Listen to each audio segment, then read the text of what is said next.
Yes. Yes. And you're here because, well, number one, you signed up for the class. And number two, because you have a place in Pathway of Hope. And we're gonna look into all of these different things, different ways where you can be a part of it. So today, you have three speakers, but we only have two pictures of you. We need a picture of you, Miss Kim. Anyway, we have Miss Kim from DHQ, and she is our Divisional Director of Social Services. I think that's her title. Yes, it's good enough. She's the queen of the universe in social services and other ways too. Also, we have Miss Taryn, and she is here.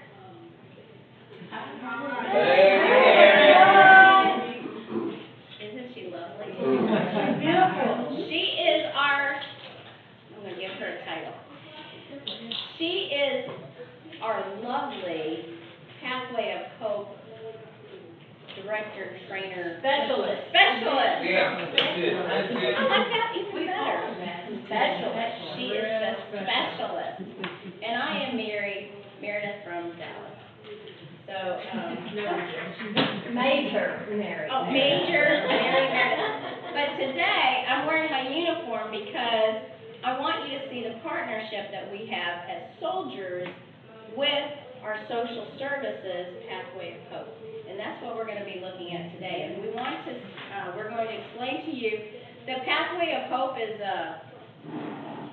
really cool, and mostly because I need more caffeine.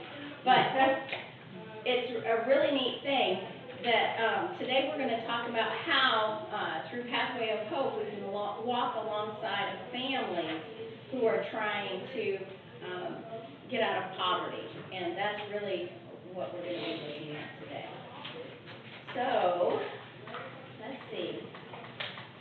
A couple of things.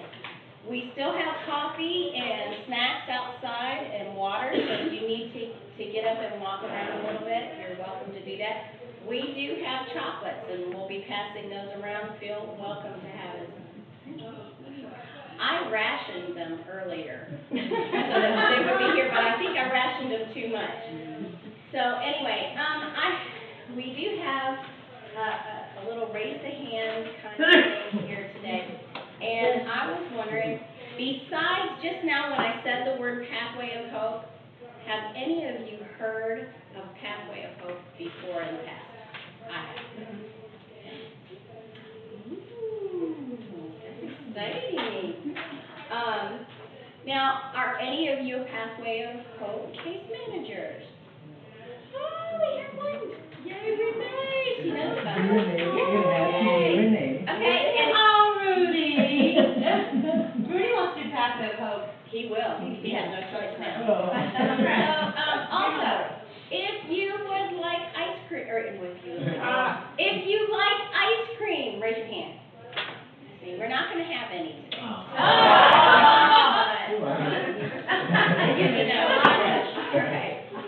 Okay, in the Salvation Army, we have a mission statement, and I was surprised to hear that there are a lot of people that are in the Salvation Army that don't know what our mission statement is, or can't basically tell us what it means.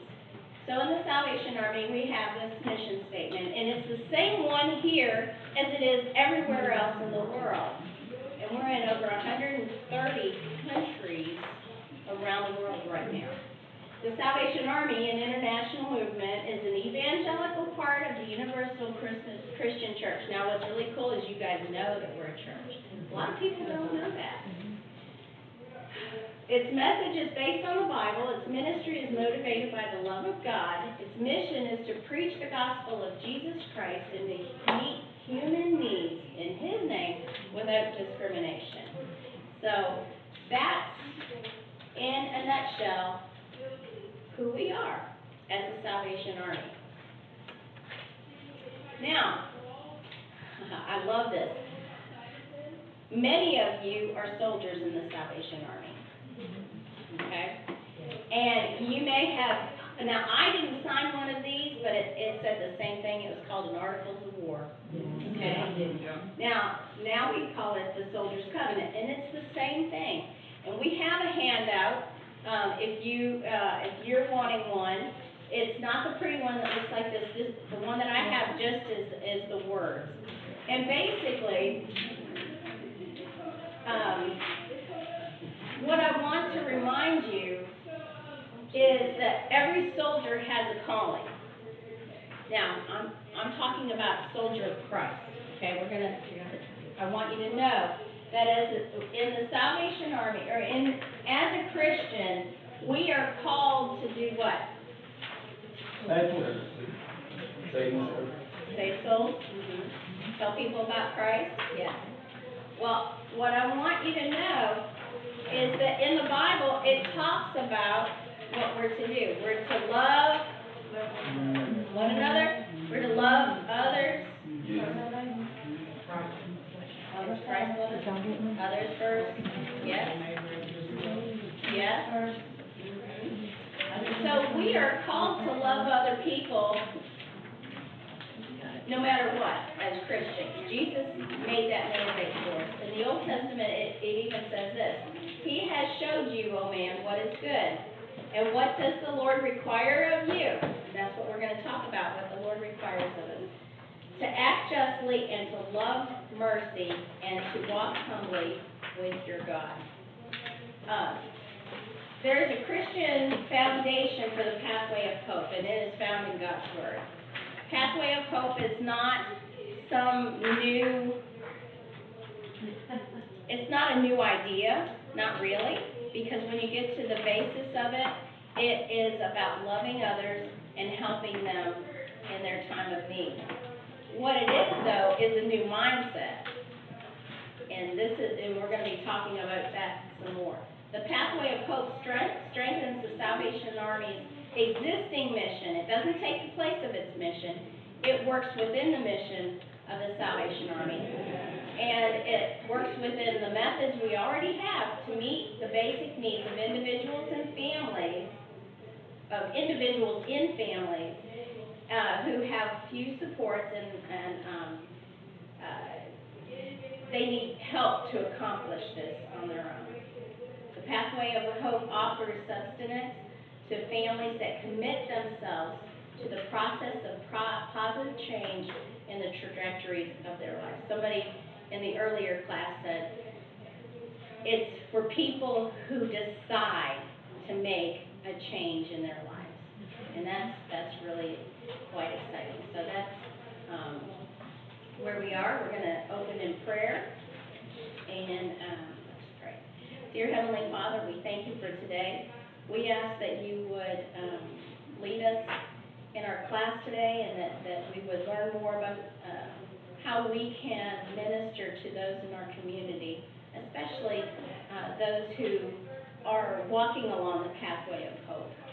And Father, we ask that you would use us, and that you would open our hearts and minds to those who are around us. In Jesus' name, amen. Now, this is really it. You're going to be blown away, and you're going to be so excited. Anyway, so we're going to be talking about poverty. And I'm going to pass the chocolate. I'm going to take two. So like Major Mary said, my name is Taryn, and I'm the Pathway of Hope Specialist for Texas. And so I go around and help our units throughout the state implement their Pathway of Hope. So I work with some of your officers and staff people, and then now in 2019, I get to start helping the Corps get engaged and come alongside our families and social services. So the normal Pathway of Hope training is actually a full 2-day training. And so you're going to get like the 10-minute version of a 2-hour training. Amen. Yes, so you're going to know all the answers. We need the chocolate. So before we get into all that, first I want to talk about why we need programs like Pathway of Hope. So Pathway of Hope is a National Salvation Army initiative, so it's happening here in Texas, all over Texas, but it's also happening across the territory in the whole United States. And it came out of the need. Salvation Salvation Army saw the rising poverty rates and knew we had to do something different. We had to do something to address the rising poverty rates. So this is a map of the poverty rates in the U.S. today. So poverty rate is the number of people living below the poverty line. And so it's hard to tell on this map, but basically the darker the purple, the worse the poverty is. You can tell kind of in our southern territory, we got a lot of dark purple, right? So we have a big calling here in the southern territory to really address poverty. So in the U.S., 12.3 million Americans, 12.3% of Americans live in poverty, so that's 1 in 8 Americans live in poverty. 1 in 5 children, 17.5%, 1 in 5 children live in poverty in America. And as the Salvation Army, we're saying that's too many. We need to do something different. This is our great state of Texas. Do you think our poverty rate in Texas is higher or lower than the national average? Higher? Anyone think it's lower? You are right. It's a smidge higher here in Texas, so about 2 percentage points higher. So 14.7% of Texas live in poverty. And then the rough math still works out where 1 in 5 Texas children live in poverty. So for if you're going to the grocery store, on average, every 5 children you see, 1 of them is experiencing poverty. We also have some poverty rates around the state. You can see, like in McAllen, the Hidalgo County has the highest poverty rates. The Valley tends to have the highest poverty rates in the state, 30%. Woodlands and South Lake, kind of metropolitan suburbs, with generally more affluent people, they have much lower rates. But you can see, like, our friends in Corsicana, not too far from here, kind of a rural area, they still got some things to work on there too, right? So we all have some work to do. Poverty also has some really far-reaching effects, particularly when it comes to children. We don't really have time to go through all the stats about the effects of poverty on children, but basically this kind of tells you the high points. Children that grow up in poverty have higher literacy problems. They struggle with getting enough food to eat and growing strong and healthy. They may have poor health, and then they really struggle in their career paths and things like that. And also, I wish we had time to really go into this. The effects on children's brain development when they live in poverty is devastating. So when we talk in the Salvation Army about doing the most good, we have to really do the most good. It's not okay that kids have to grow up in poverty. And so this is the mission for Pathway of Hope. So the mission of Pathway of Hope is to provide enhanced services to families that are ready to take action to break the cycle of poverty for their children and generations to come. So we see Pathway of Hope is about finding families that are ready to take action and then supporting them on their journey.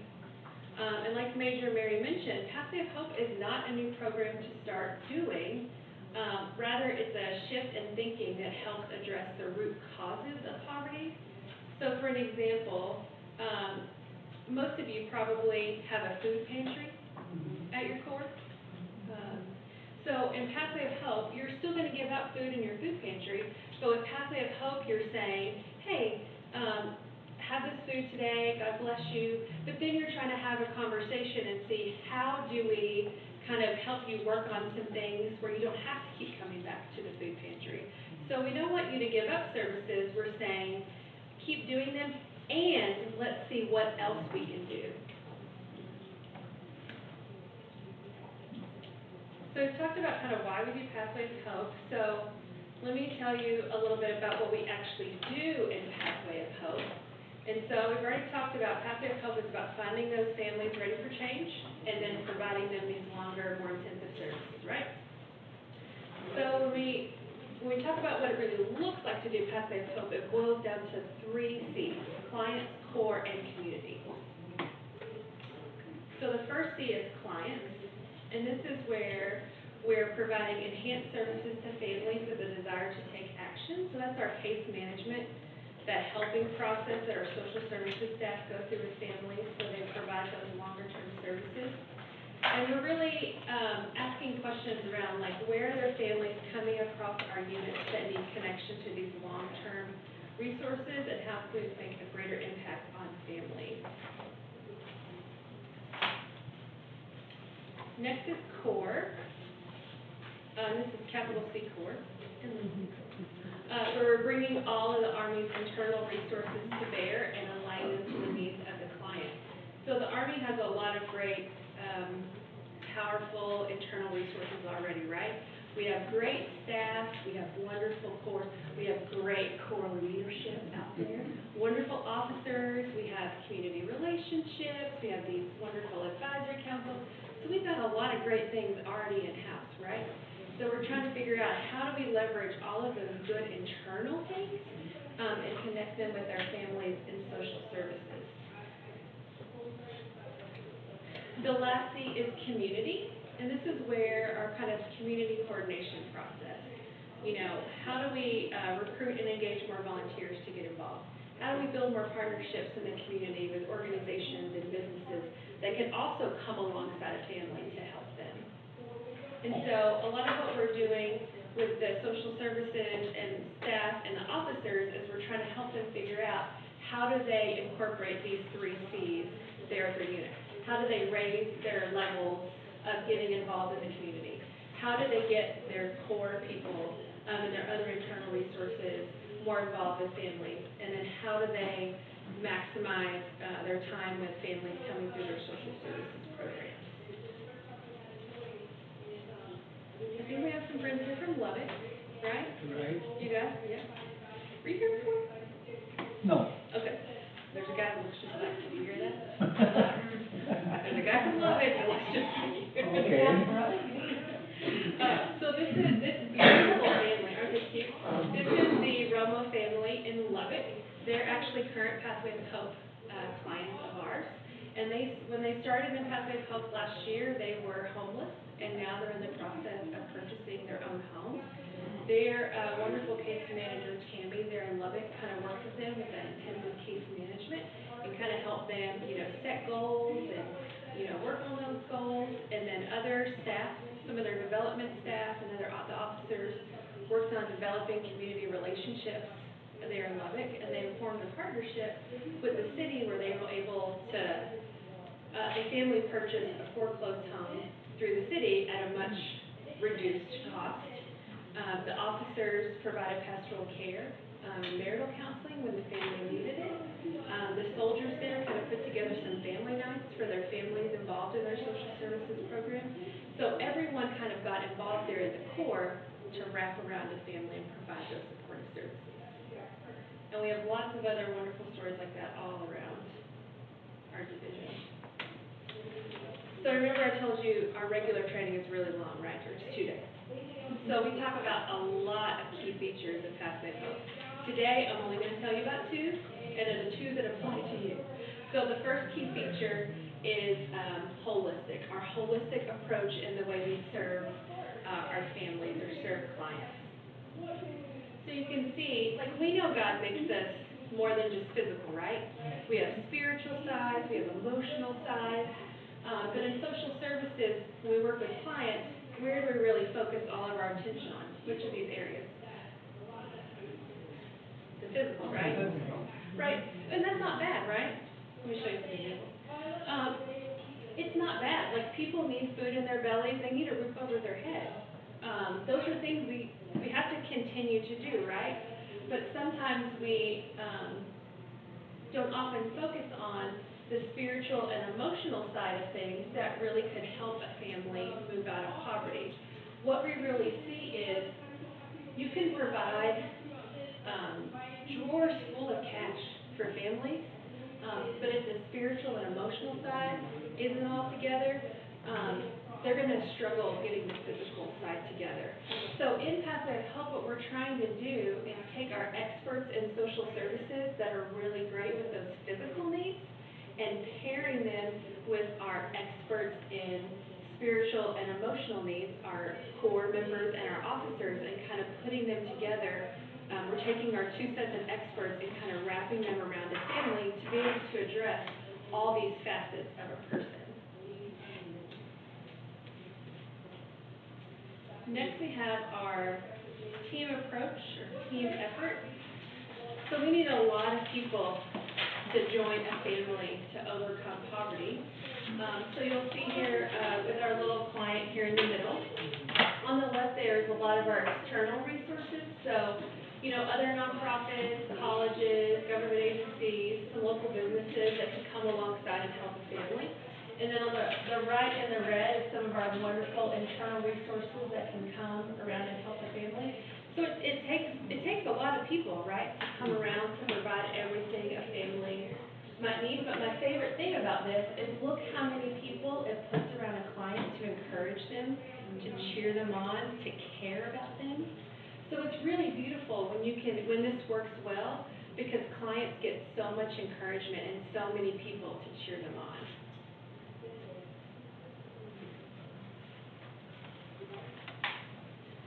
So a couple things that are kind of important for you to know, before I forget to tell you this, I know we have some friends here from Houston. Not every location in the state of Texas does Pathway of Hope right now. We have a lot that do, but we have some that don't, like Houston. That doesn't mean you still can't come alongside and do pastoral care for other social services programs. So even though you're hearing us talk about Pathway of Hope, you can do these same pastoral care things and coming alongside a family in any social services programs. So don't think just because your unit may not be doing Pathway of Hope right now, there's still a role for you to play in coming alongside social services families, but it may not be called Pathway of Hope. Make sense? Okay, 2 more things that's important to know. In Pathway of Hope, we only serve families. Now that's because, remember we talked about the effects of poverty on children? So right now, the Salvation Army is focusing our resources on kind of addressing that intergenerational poverty. Not to say that we won't get there in the future in working with individuals, but right now we're focused on families.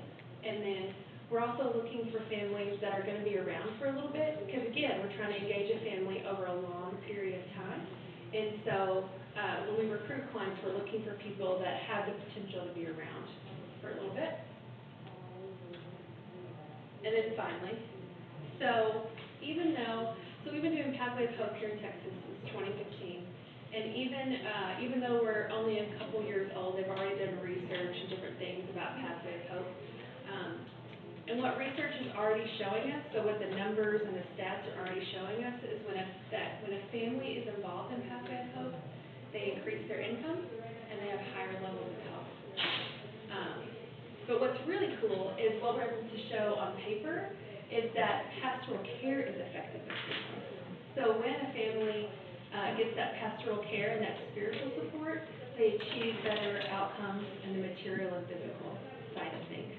And so that's why we love getting core members involved in Pathway of Hope, because we know it works. We know that it affects families. And so that was your 10-minute version of Pathway of Hope. And now Major Mary is going to tell you a little bit more about pastoral care and how you can get involved.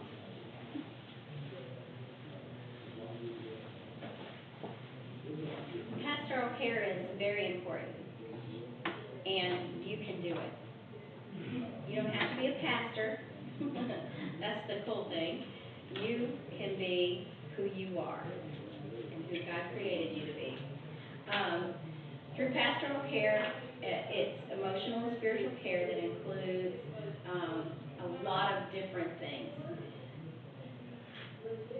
Number one, invite people. You can invite them to the programs of the Salvation Army. Invite them to worship.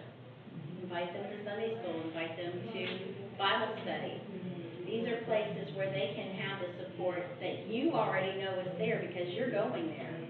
You know that when you are in crisis or something's going on in your life, you can share it with the people who are at your core.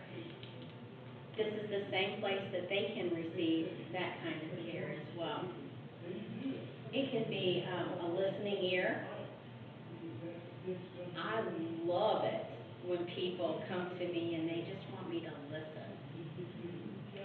And then they wait for me to tell them something amazing, and sometimes it's just like, I'm just so sorry you're going through this right now. can I pray for you? That is the number one thing that you can do for anyone, is to pray for them. I know that, have you ever prayed with somebody? This came to my mind today. Have you ever prayed for somebody and you're in their ear and they're really stressed out, and when you're praying you hear them go, that is the best sound. It's like they're letting it go. They're letting it go. Praying for them is the number one thing that you can do for any person, but especially for families that are trying something new. This is hard. It's hard to decide that I'm going to change the trajectory of my family. I'm going to do something that's not been done before. So here, you have to develop relationships of trust. You have to get to know them. Care about them. Not try to fix their problems. Because even though it says that we're doing emotional and spiritual counseling, we are not counseling. You know, there's no lay on my couch, tell me about your father, tell me about your mother. None of that.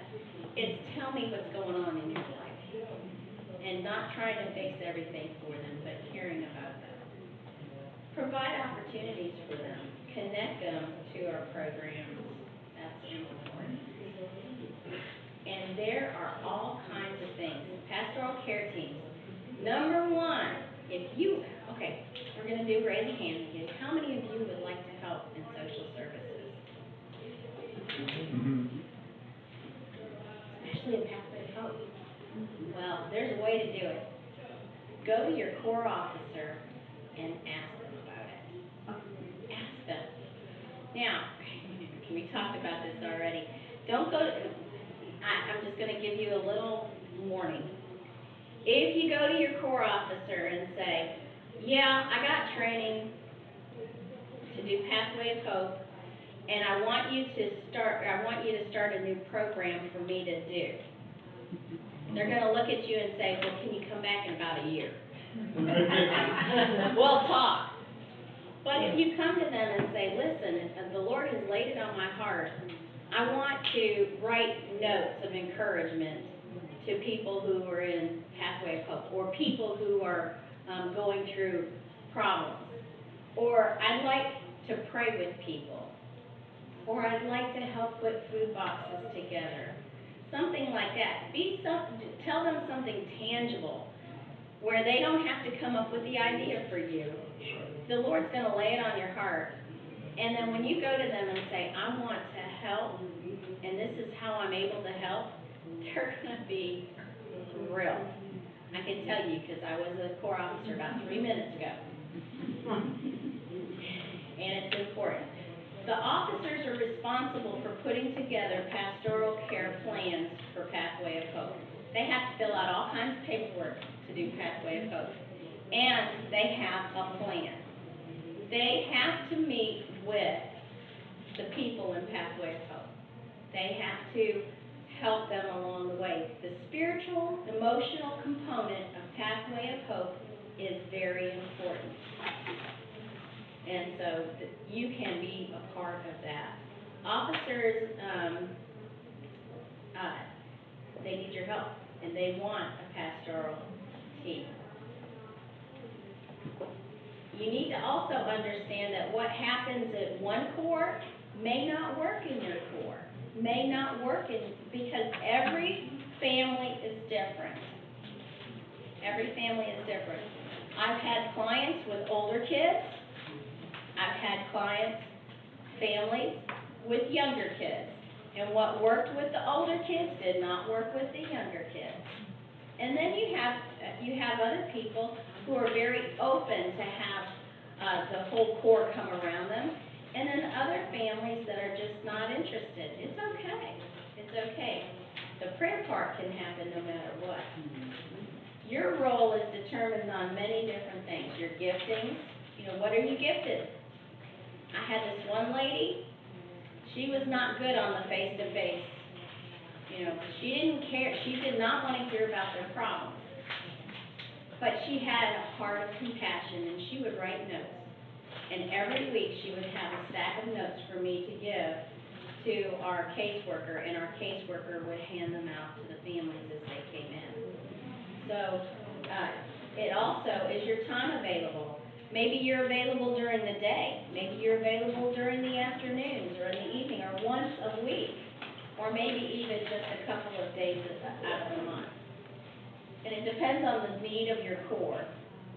Everybody can be involved in pastoral care in some way. But these are conversations that you need to have with your core officer and with the social services team that's already there in your area, in your core. So here we are, one-on-one spiritual counseling. Like I said, you are not a psychologist or a psychiatrist. I'm not either. I don't even want to know. I can't help people in certain ways, but I can listen to them and love them. You can coordinate fellowship activities and opportunities. We had a community movie night, and we went around and we blanketed the whole neighborhood, inviting the community to come for the movie night. One family of 12 kids came. I don't think they were all related, but anyway, but they all came, and we had a blast. We had a wonderful time. It's important that we are intentional in the ways that we minister. And when you decide to have some kind of community fellowship or some kind of coordinated fellowship, don't just have it, okay, we're going to have a movie. Okay, who's going to be the one that welcomes them? Who's going to make sure that they have popcorn? If they spill the popcorn, who's going to tell them it's okay and pick up the popcorn? Okay, we had that ministry. Yeah, we had to pick up the popcorn. Oh, yes. Were you there, JD, with that one? Were you at the popcorn picking up? Okay, that's where we had that. We were together at that location. But anyway, so you have to be intentional. Who's going to offer the prayer? That could be you. That could be you. Also, who's going to sit by the kids and when mom's at church, with you? Who's going to say it's okay? Is it okay if we take your kids to children's worship or junior soldiers or whatever it is, or Sunday school? You have to develop a relationship with people, and then they will let you into their lives. Prayer warrior, prayer warrior, prayer warrior. I can't even say that enough times. Now, we need to come by our employees, our caseworkers. The social services, they are very well versed at what the needs are in the community. They can help people. I just loved listening in to our social services caseworkers, because I would just marvel at the patience that they have and the way that they would love these people. I heard somebody say something, and I almost went in there and grabbed him up and said, "Don't say that!" And she's like, "Oh, I know that's how you're feeling right now." And I just melted my heart. This is a wonderful time, not only for you to encourage the people who are in Pathway of Hope and social services, but you need to encourage your caseworkers as well. It's not very often that our caseworker might have somebody go into their office and say, "Can I pray for you today for what you have to do?" So go ahead and think about that. We have a lot of sample pastoral care activities that you can do. If you dream it up and you're willing to do the work, I think your core officer will say yes. If you can get a team of people to do the work with you, I know your core officer will say yes. There are all kinds of things that you can do. Phone calls, card ministry, family events, celebrating with participants. You know, if you are involved in their life in any way that you can encourage them, that's a wonderful thing. We had one person, her name was Mandy, and I told the story a little earlier. That's not her real name, by the way. And Mandy had a few kids. She came in off the street and wanted to make she wanted help.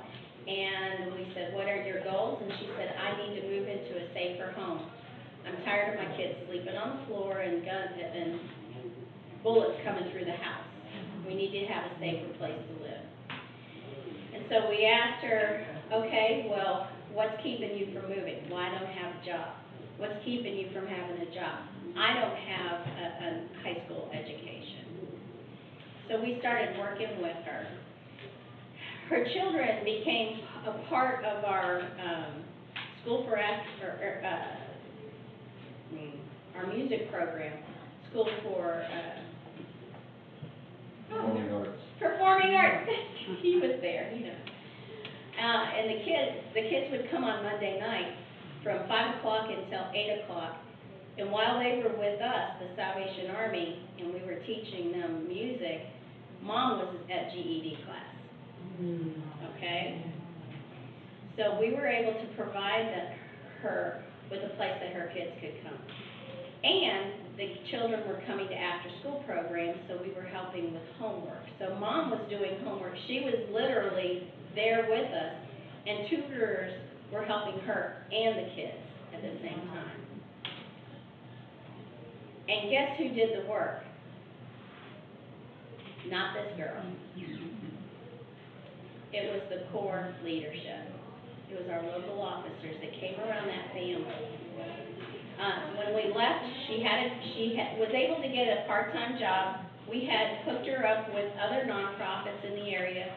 One of them was Attire for Hire, where she got clothing to go on interviews. She got a job, and she was moving into a new apartment when we left in June. So this is a very easy thing to do, but it's a coordinated effort. So I am going to hand this over to you because she loves this part. These are just simple things that you can do at your core that I know your officer will say yes to. So when I go and visit our units around the state, I like to take pictures to share with people what I see, because everyone always wants examples. So here's some examples of things I've seen in the last year. So one of the most heartbreaking things for us at DHQ is when we go out and see in our social services in the shelters or other parts of social services, we won't see a brochure, a flyer, nothing about core programming. And so please, please, please make sure that you are advertising your core programs in social services. This is at Sherman in their shelter in the lobby. They have, a nice little sign that displays like when their service times are, when some of their activities are, so people know when they walk in the door what's available. This is in our Louisville Service Center. It says, need prayer? We can help. Please ask. And then it also has a sign about free Bibles that are available. Here in Arlington, they have a prayer box there in their social services area. And people can confidentially fold up a little prayer request, and it goes in that little box that's sealed, and the officer comes and gets them and prays for them. In San Antonio, they also, at the door to their family shelter, when people are walking out, they can pick up a little slip of they're either encouraging quotes or Bible verses. They can pull those little folded up pieces of paper that they can pull out and kind of have a note of encouragement as they're leaving every day. But that's not something that the staff made up. The core there folds up all those little pieces of paper for clients to pick up as they're leaving. This is also in San Antonio. Anyone from San Antonio? This is something really cool they do there in their shelter. This is Major Stephanie Steele. They have 2 carts that they have. This is one of them. This cart has toiletry items on it, some snacks, some chocolate, different things like that. The other card has like the War Cry and other Salvation Army publications, Bibles, some books, some coloring pages, crosswords, activities, you know, 'cause she needs some things to do sometimes in the shelter. And Major Stephanie and then some ladies from the Corps go with her, and they stop at each bed. This is in their women's shelter. They stop at each bed and they sit down with them and they say, you know, they just listen to them, ask them how things are going, you know, give them, you know, whatever they're needing, and just visit with them, and they offer to pray with them. And I actually went down and did this with them, and it was one of the most beautiful things I've ever seen. It was really neat. They also do something similar in their family shelter, where they don't go to the families, they have the families come to them, and they have a cupcake room, because it smells like cupcakes. They have like a cupcake candle that they burn in there. I don't think they burn a candle, because I don't think that's the Salvation Army policy. It's like a wax warmer thing. Anyway, and they also have literal cupcakes for the children, because you can win a lot of people over with cupcakes, right?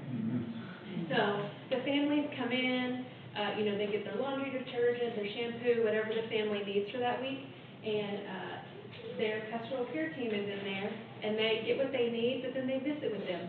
What's going on this week? How are you doing? What can I do for you? Oh, you got that job that week? Oh, that's great. And then they also have a little, it's a quarter-page little sheet that they have there that they give to people and invite them, you know, to a core program that week. So those are just a couple of examples of things that I've seen in the last year. Hopefully, and we have one more. This is a client in Lufkin who just exited Pathway of Hope successfully, and she had a really great case manager that walked alongside her. They met her in an Easter egg hunt, if I remember the story right. And the thing that's really important about this that I want you to walk away with is this is actually a video that they showed. It's on our divisional website too, under Pathway of Hope. But it's a video they did of her for their annual meeting or annual dinner thing. But what she talks about the most in here is how that one-on-one relationship that she had with the officer and her case manager, how that really changed her and how that kept her motivated and kept her coming back. So those one-on-one relationships, that's the neatest thing in my job of what I see, is we have so many clients in Pathway of Hope that have these sweet relationships with people, the officer or someone on their pastoral care team that keeps them engaged and keeps them coming back and working on their social service and stuff. Really neat stuff. Do you have any questions? We have more to cover, but I wanted to give you a chance to, if you have any questions or any ideas. Do you see this kind of thing working at your core? Do you see yourself as part of this? I can see all of you doing this. It's a lot of fun to help other people, isn't it? I can tell you the secret. Yeah, I help people, but I think it helps me more than it helps them. God really blesses me when I'm able to help somebody else. I think they bless me more than I bless them. Do you have any questions? Any ideas? How do you see yourself as part of this? Need more chocolate? Always. Because I don't work there, I think me being helping out with more of the prayer side when I am in the building would be helpful. I can see myself. I can see you doing that too. I can see you doing that too. I see Rudy going out and helping that family that maybe just got their first home or they're renting a house, and there's a little beautification that he could do that they probably wouldn't have the financing to do, or maybe even the thought to do it because they're so focused on getting the kids into school and all these things and having the, you know, the bare necessities. And I just see, I pick on them a lot, but I see Martha, you know, like our ladies taught Kim how to cook for her children. Because it was just, she lived in a world of fast food because she had a great job, and then when she didn't have it anymore, she had to learn how to cook. And Martha has a talent for cooking. And you know,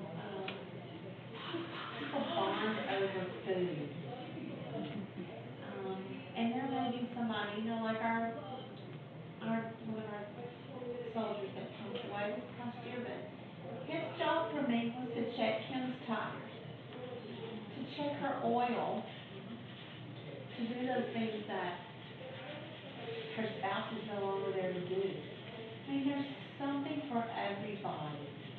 You just don't realize how much it can mean to a person. And they may be a little shy at first because they don't expect anybody to do anything nice for them. When you start doing those little things, It's helpful. yes. So And helpful. this is a program that it's not always happy because there are a lot of tears that are being shed. You have to realize it is sometimes it's a roller coaster for them. It can be a roller coaster for us. So always have Kleenex. Yes, always. How do you, That's something I can buy. how do you tie cores in that don't have social services? Most have some kind of outreach. I know that some of the corps that are in area command, a lot of the social services are done through area command. But I know that every corps has some kind of outreach, either through Angel Tree or Almost an Easter egg hunt. An that we Easter egg put flyers hunt. out for that. Any kind of community event that your corps has, that is a social services extension. Now, I see it that way. Other corps officers or other corps people might see that as just, oh, we're just reaching out and evangelizing. But really, you're doing more than that because it is holistic what we do. We're not just interested in, okay, I don't care if you don't have dinner, you need God. Okay, that's not us. That's not who we are as the Salvation Army. We're the holistic, we're really interested in every part of that person, the soup, soap, and salvation. So it doesn't have, it's not necessarily through social service. If you don't have a through case social manager service, right. and all that, it's just Because when I was in someone Dallas, adopted I by did the not. court, more or less. Right, I did Okay. not have social services I didn't have a caseworker, but I went into the community. I was an advocate at a local school. Okay. And I had a couple of core people that would go with me and advocate. So there are a lot of different ways that you can do that, even if you don't have a social services office at your core. You know, and some places just do like a once a month food distribution. Yes. That's what, Or north side. canteen North side, ministry yeah. that you might go. And you can have kisses. Yes, And it's hugs. something that they will remember. Yeah. So, And who? I think for us it was a challenge because we did not have a shelter. And I know Kim will say that when we went, we were the only ones, and I was thinking, how are we gonna do this? We don't have what these other corps in this room have. but you don't need it. But you You don't. don't. You work Because with people, what you have. people need help Do it on in your every trip to community. the grocery store, to Walmart, or like us, our local college and our universities, can certainly look. Well, one of a very important part of your ministry at the core is ethics for pastoral care. And this is where I say don't air everybody's dirty laundry everywhere. This is an important part of ministry. Before we talk about that, I want to make sure, so you have a handout at your place that you can take with you today. This is just like a little snapshot of all the things we talked about today. So you have some examples of what pastoral care is that you can take with you. There's also a feedback form at your table, and this is a little different than the other workshop feedback forms, and I want to tell you why. So this is the second time we've done this training. We're actually, we are innovating in the territory when it comes to Pathway of Hope in this way. And so we're looking at rolling this out in other corps throughout the state, but they're also looking at replicating this around even the nation. And so we really value your feedback, what you think we need to talk more about, less about, what questions you still have. So I just want to point that out to you, that we really want to know what you think about these kind of trainings and how you think it'd be beneficial for other corps members, because we want to keep doing this throughout the state and throughout the nation. So there's that. So you can just leave that on your table when you leave. But now we're going to, last thing in the day, we are going to talk about ethics. And it is going to be awesome. I love ethics. Yes, because, we've talked about how the church is called to serve, We talked about what Pathway of Hope is, what pastoral care is, and some examples of maybe how you can do that there at your core. But we also want to talk about how do we do that well? How do we do that in a way that is excellent? And so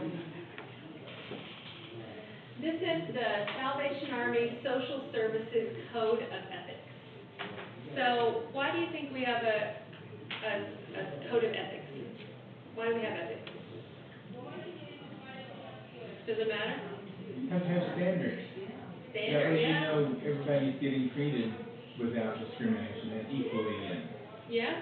not favoritized. Yeah. Any other reasons why we have a code of ethics you can think of? Yeah. The legal aspect, you know, unfortunately we live in a day and age where we also have to protect ourselves in our work. We also have vulnerable populations that we're working with. The people that we're serving as clients, they're vulnerable populations, and we have to make sure we're protecting them. But we also, like Major Mary talked about, we have a higher calling, you know. God calls us not just to help people, but to do that well. And so we want to honor God in how we're serving people. And if we're not ethical in the way we treat people, then they're not going to trust us and they're not going to recommend other people to us. That's a great point, too. Great point. So this says Social Services Code of Ethics, but why does it matter to you? Why does it matter to the core that we follow Social Services Code of Ethics?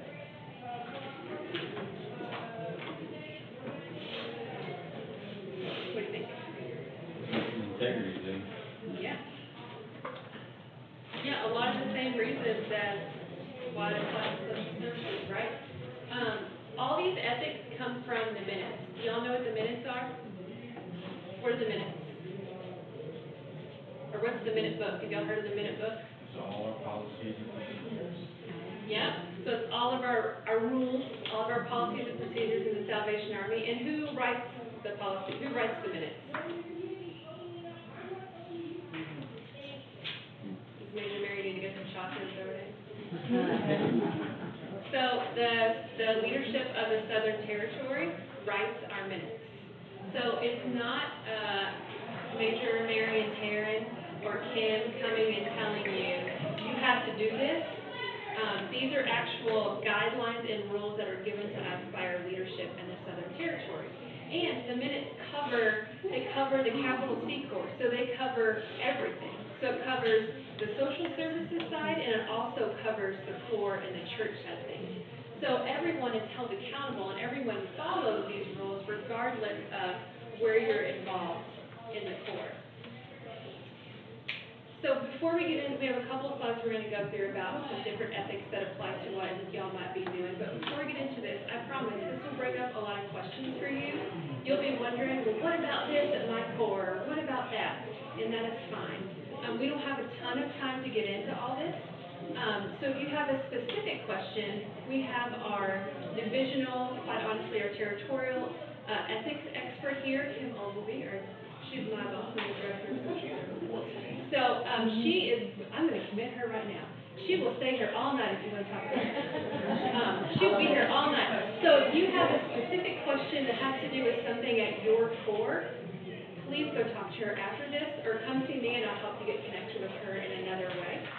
And then at the end, because I promise, this would be great if we had like hours and hours to talk about this.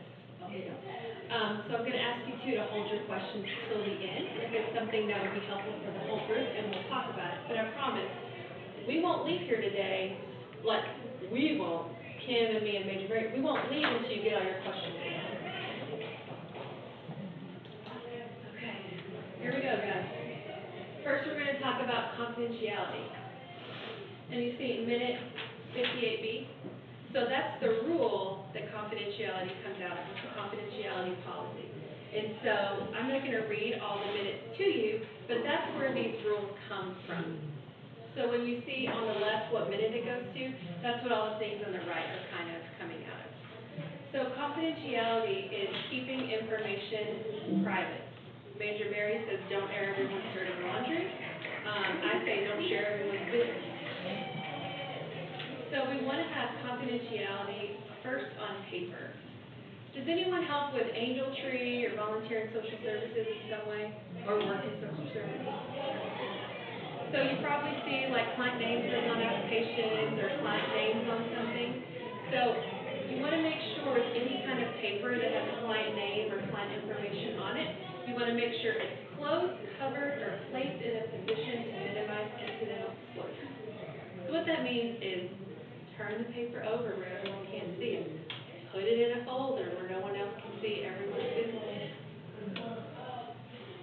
We also want to have confidentiality electronically. A lot of our Angel 2 programs have gone to computers. Our social services staff use computers. You never want to leave the computer open with client information visible, but there's a separate IT policy that's also a minute, where if you walk away from a Salvation Army computer, just to even run to the restroom, you're supposed to log out so no one else can access that information. Also, a newer problem we're having is with social media. So you never want to friend clients on social media. Don't add them on your Instagram. You also don't want to contact clients through social media unless for some reason they've given you written permission to contact you in that way. So the general rule when you're working with clients is just kind of keep your virtual life separate from what you're doing with clients. We also want to be confidential in our conversation. Do you wonder what they're doing next door? They're playing Jeopardy. Oh, I'm sorry. It was really fun, so.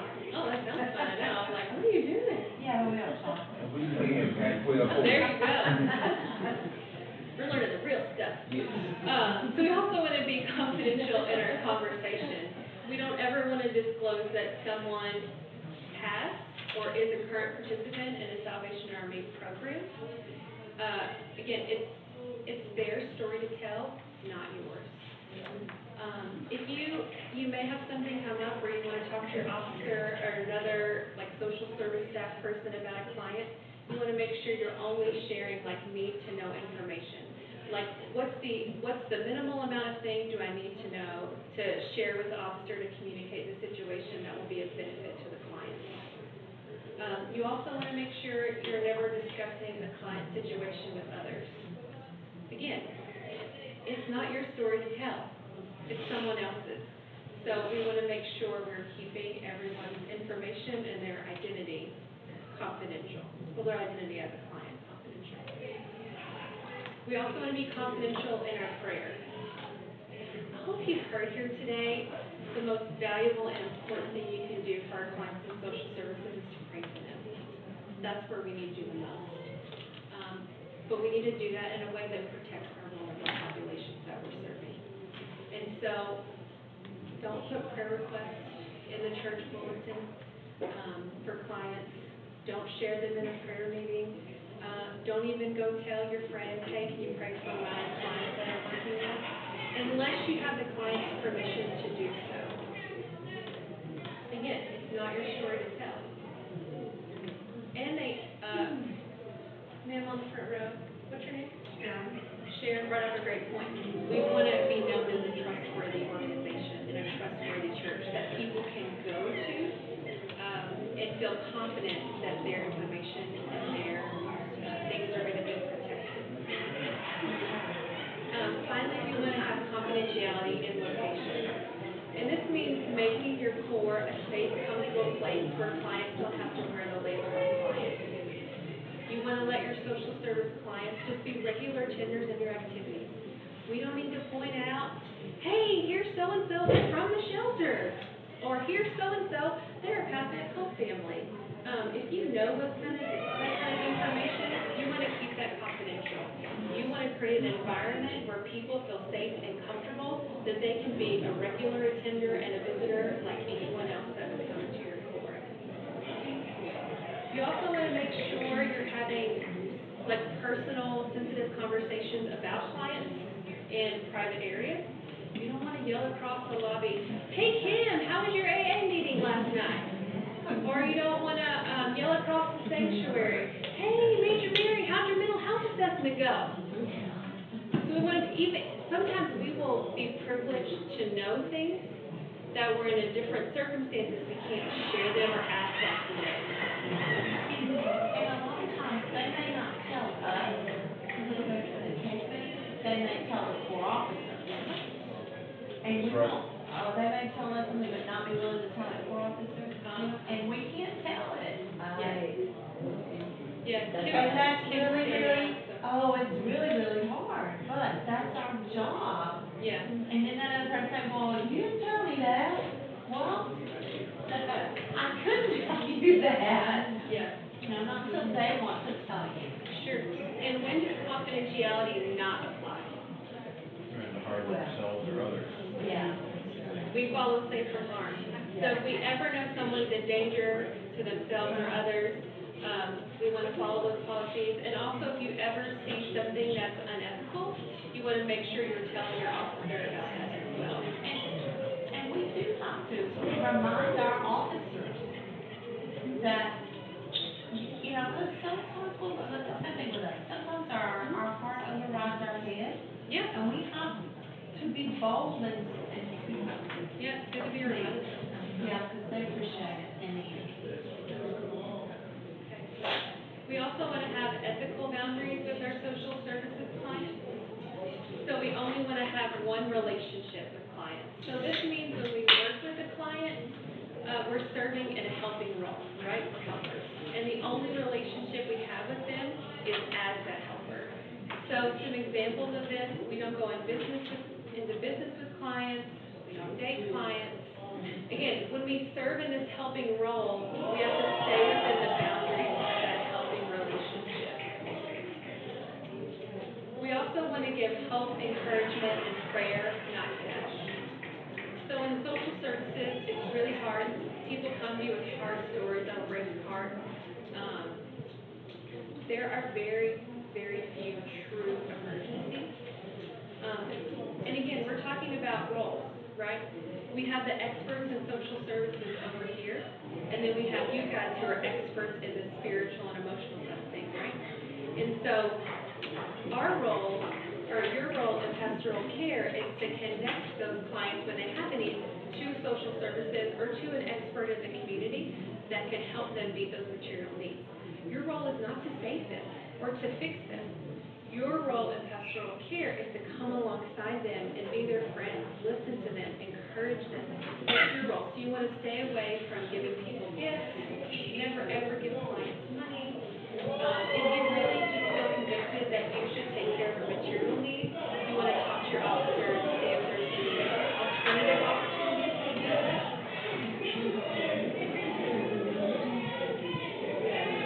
Maybe we should yell really loud, like we're having some fun time too. You don't do for others what they can do for themselves. Remember, we are partnering with clients to encourage them towards their goals and their success. There's no need to do for them what they can already do or are learning to do. If any of y'all know Major April Taylor in Waco, I wish she was here because she tells great stories about this particular thing. So we'll tell it as good.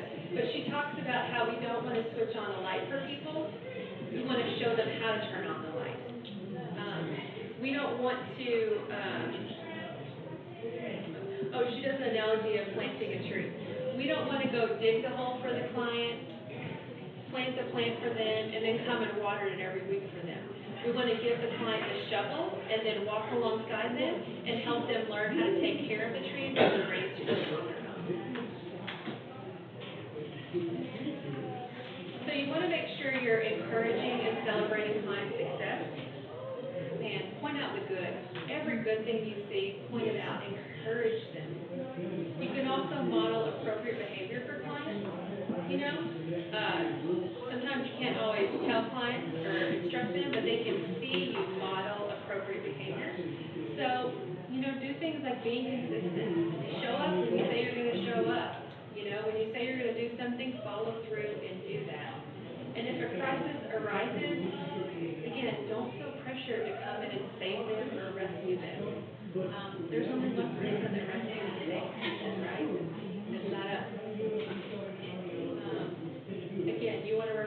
client to social services team in your unit or an expert in your community that can help address some of those needs.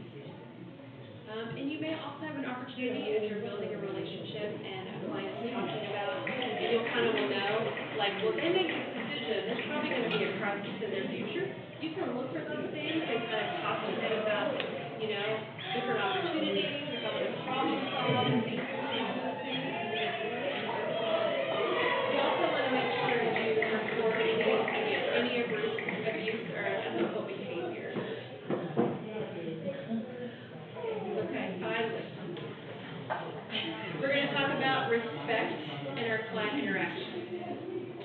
So we're going to make sure we serve everyone within program eligibility, and I'm going to read a minute for you. So this is the Non-Discrimination in Services Minute, PL 041. Do not discriminate against any program participant on any basis not related to legitimate program requirements. So in other words, we serve everyone as long as they meet program eligibility guidelines. So if we have a grant-funded program that only serves women, then we're only going to serve women. But if we don't have those restrictions, we serve everyone within the program guidelines. We also seek to understand other cultures. We want to encourage you to be a learner and be a good listener when it comes to learning about other cultures and religious practices, and really work on engaging people where they are and learning more about where they are and build those relationships. And then this next one, program participants have a right to self-determination. Right to self-determination is actually a social work term, but it applies to pastoral care. And this means when we give clients the opportunity to make their own choices. So you may not agree with every decision a client makes, but unless they're a danger to themselves or others, we respect clients and allow them to make their own choices about their own life. Again, you're welcome to kind of discuss with them strategies and options, but we never tell clients what to do. We don't manipulate them or force them into participating in certain programs. We offer program opportunities, but we never require participation.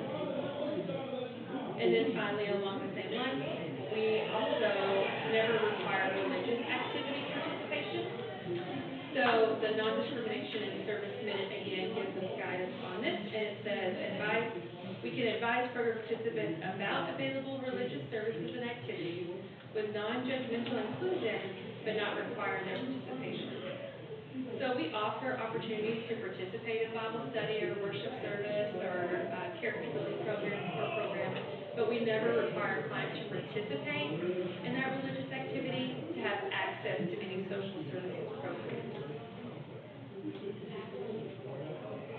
Okay, we don't have time to do the quiz, but it's really fun, and I know you're going to do really good. So, we talked about a whole lot today, right? What questions do you have? Or was all your questions answered? I gotta get more training. Okay. I want to go back to that. Tell me your Is question. this program already in effect, or it's about, is it just my particular core that does not? You would want to go back and talk to your officer to see if it's available or it's happening currently in your unit. We do it at a lot of units around the state, but not every one, and every unit is in different phases of where they are in their implementation. So go back and talk to your officer and see if it's available. But I hope you heard us say too, if you don't have a Pathway of Hope program at your unit, you still can participate in working alongside families in pastoral care in any social service program. And you still need to follow ethics and boundaries Yes. regardless of what you're doing. Yes. Always.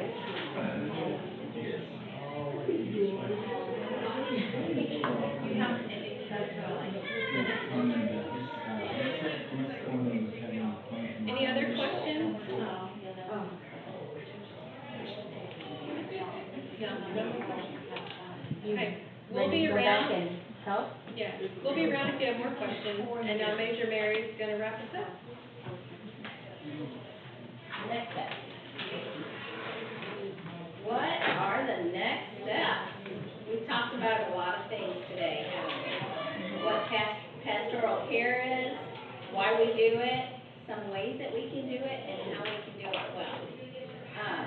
Oh, and one more thing, about the meeting human need in His name without discrimination. We do not require people to go to our programs or our church services or worship or anything. But we also need you to understand, if you are going to church services, that doesn't put you on the front of the line for services, okay? So just like we're not discriminating against our community, and telling them they have to be part of our program, just because someone's in our programs doesn't mean that they always meet the requirements to receive social services, okay? So if you do have somebody in the Corps and they come to you, well, I'm part of the Army and nobody helped me, you need to listen to them and love them and care for them just the same way as if someone off the street came in and was needing assistance, okay? So it's important to understand that all of our programs have certain guidelines that have to be followed, okay? Because we meet human need in His name without discrimination, and that's important. If there's something that you're interested in helping in social services and providing emotional and spiritual care, guess what?